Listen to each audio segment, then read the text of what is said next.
হরে কৃষ্ণ। ধ্রুব মহারাজের নাম আমরা কম বেশি সকলেই জানি। ধ্রুব মহারাজের পিতার নাম হলো উত্থানপাত এবং উত্থানপাতের দুই স্ত্রী ছিল, সুনীতি আর সুরুচি। সুনীতির পুত্র হচ্ছে ধ্রুব মহারাজ আর সুরুচির পুত্র হলেন উত্তম।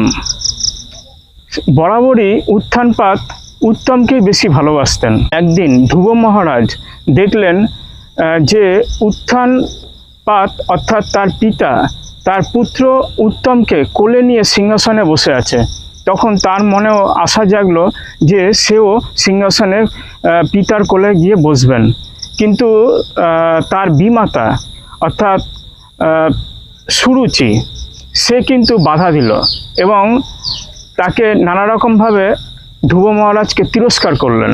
ধ্রুব মহারাজকে সুরুচি বললেন যে তুমি ওই সিংহাসনে বসতে পারো, কিন্তু তোমাকে আমার গর্ভে জন্মগ্রহণ করতে হবে।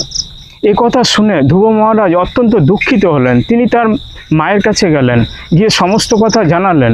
তখন তার মা বলল, আসলে আমাদের এই দুঃখ মোচন করতে পারে একজনই, তিনি হচ্ছেন গিয়ে স্বয়ং শ্রীহরি। তুমি শ্রীহরির ধ্যান করো। তখন ধ্রুব মহারাজ 5 বছর বয়সে তিনি শ্রীহরির ধ্যান করবার জন্য বনের দিকে গমন করলেন। পথে নারদ মুনি আসলেন এবং নারদ মুনি তাকে বললেন যে তুমি যে শ্রী বিষ্ণুর ধ্যান করবে, কিন্তু তোমাকে কিছু আচার অনুষ্ঠান এগুলো পালন করতে হবে এবং একটি মন্ত্র শিখতে হবে, তাহলেই তুমি স্বয়ং শ্রীহরি অর্থাৎ বিষ্ণুকে তুমি পাবে।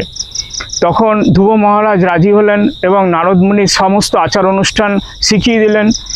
আর মন্ত্রটি তখন তিনি বললেন যে ওং নমো ভাগবতে বাসুদেবায় নমো। এই মন্ত্রটি তুমি বারবার জপ করতে থাকো, এর দ্বারাই তুমি স্বয়ং শ্রী বিষ্ণুর তুমি আশীর্বাদ পাবে এবং দর্শনও করতে পারবে। তখন ধ্রুব মহারাজ তিনি তাই করতে লাগলেন। তখন এক সময় সন্তুষ্ট হয়ে স্বয়ং শ্রী বিষ্ণু তার কাছে এসে উপস্থিত হলেন এবং জিজ্ঞাসা করলেন যে তুমি কি আশীর্বাদ আমার কাছ থেকে পেতে চাও।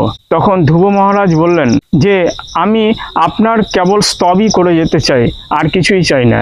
তখন শ্রী বিষ্ণু তাকে আশীর্বাদ তো করলেন এবং তার রাজ্য ফেরত দিয়ে দিলেন, তিনি রাজাও হতে পারলেন।